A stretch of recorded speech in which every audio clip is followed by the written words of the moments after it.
The Johnson family's home was filled with joy and lively chatter on this crisp Saturday evening. Gerald Johnson, a middle-aged man with a warm smile, was busy in the kitchen, stirring his famous barbecue sauce.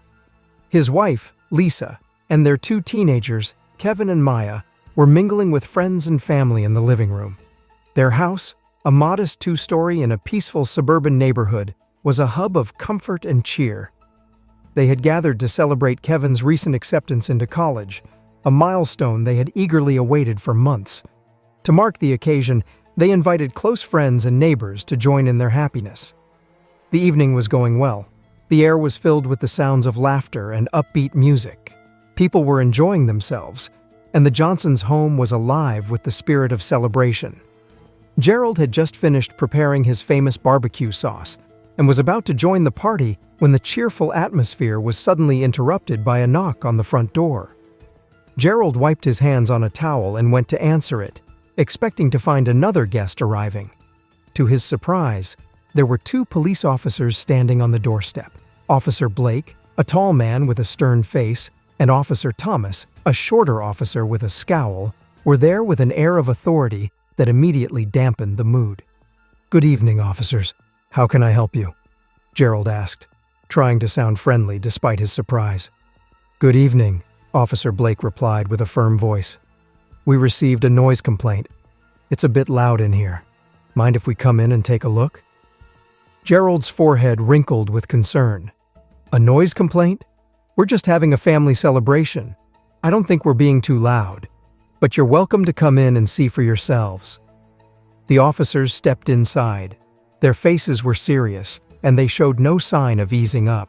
Officer Thomas's eyes swept over the room with a critical gaze, taking in the scene of celebration with evident disdain. Lisa, seeing the officers, approached them with a polite smile. "Hello, officers. Is there something wrong?"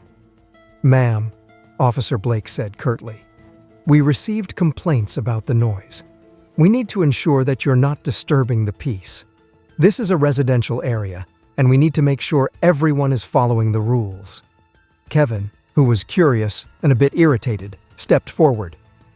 "It's just a party. We're not causing any trouble. It's been a long week and we're just trying to have a good time." Officer Thomas's gaze turned sharper as he looked Kevin up and down. "I don't think you understand. We're here to do our job. If the noise is too loud, we have to take action." Lisa tried to calm the situation. "We can turn down the music if that helps, but we're not trying to be a nuisance." As the officers continued their inspection, Officer Blake pulled out a noise meter from his bag and began measuring the sound levels. His actions suggested he was more interested in asserting his authority than actually evaluating the noise. His demeanor was more about intimidation than finding a solution. The atmosphere in the room grew heavy as the party guests started to feel uncomfortable.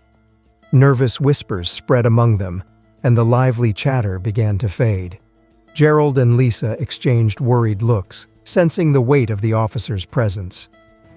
"Can you please turn down the music?" Officer Blake said sharply. "We need to make sure there are no issues here." Gerald nodded, feeling a mix of frustration and concern. He signaled to the DJ to lower the volume. "We're turning down the music now. Is there anything else you need?"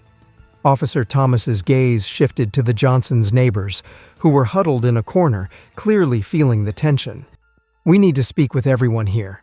We need to make sure there are no disturbances or illegal activities." Lisa's voice trembled slightly as she spoke. "Are you accusing us of something? We're just having a family gathering. There's nothing going on that's illegal." "I'm not accusing you of anything," Officer Blake said with a dismissive tone. "We're just making sure everything is in order."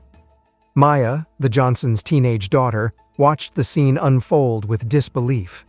The joy of the evening had been replaced by a sense of unease. She couldn't shake the feeling that the officers were more interested in showing their authority than in addressing any real problem. As the officers continued their inspection, their behavior became more condescending. Officer Thomas exchanged glances with Officer Blake that seemed to say, "This is just another routine job." Their actions felt less like a genuine effort to address a complaint and more like an attempt to assert their power. The party guests, now uncomfortable and whispering among themselves, looked at each other in confusion. The festive mood was completely lost. Gerald tried to stay calm, but he could see that the officer's presence was affecting everyone's enjoyment of the evening. Officer Blake continued to patrol the house, inspecting every corner with a critical eye. He scrutinized the decorations and the food, his manner suggesting he was looking for something to complain about. Officer Thomas followed closely behind, his demeanor just as harsh. Lisa, trying to keep her composure, approached the officers again. "Can you please tell us what exactly is the problem? We've turned down the music, and we're trying to cooperate." Officer Thomas responded with a cold stare. "We're just making sure there's no trouble here. If there are any issues, we'll deal with them accordingly." The officers' attitudes only added to the growing frustration. The Johnsons felt as if they were being punished for no reason. The celebration, which was meant to be a joyful occasion, had turned into an ordeal under the scrutiny of the officers. As the night dragged on, the party had quieted down significantly. The guests were no longer chatting and laughing. Instead, they were huddled in small groups, whispering about what had just happened. The lively atmosphere had turned into one of discomfort and unease. The Johnson family, once filled with joy, now felt deeply humiliated and exhausted by the situation. During their inspection, Officer Blake asked a question that struck a nerve. "Why are there only black people here?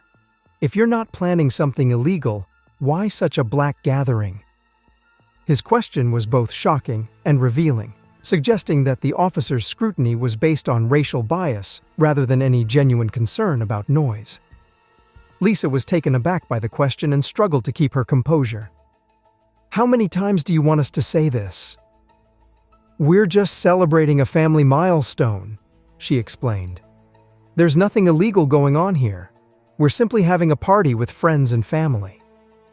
Despite her clear explanation, Officer Blake's demeanor remained unyielding.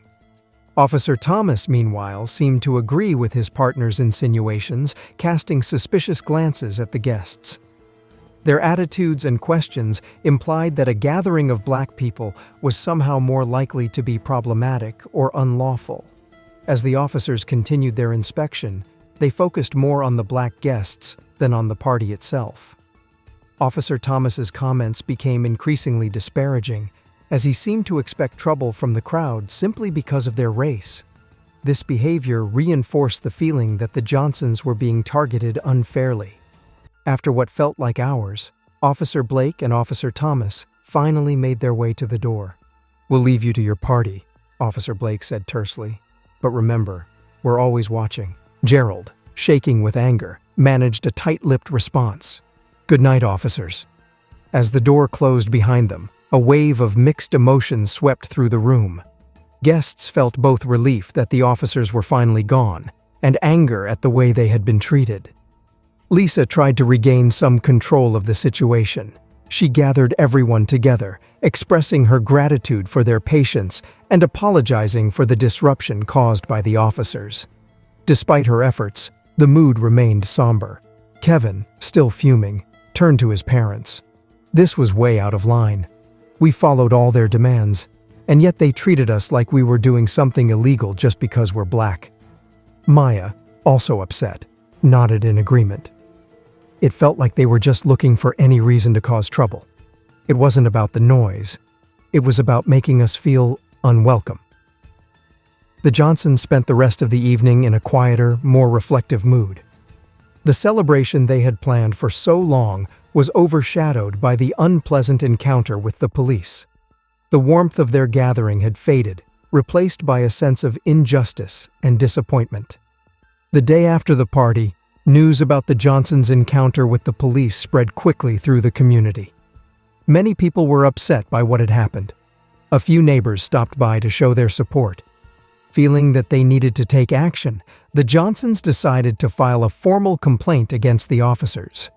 They carefully documented everything that happened and wrote down their concerns about the treatment they received. They also reached out to local civil rights organizations for help and sought legal advice to understand their options.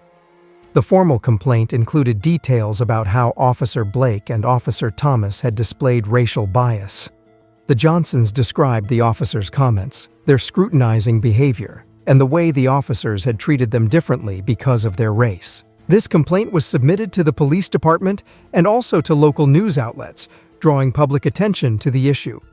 As the complaint was investigated, the police department conducted a review of the officers' actions. Officer Blake and Officer Thomas were questioned about their behavior during the Johnsons' party.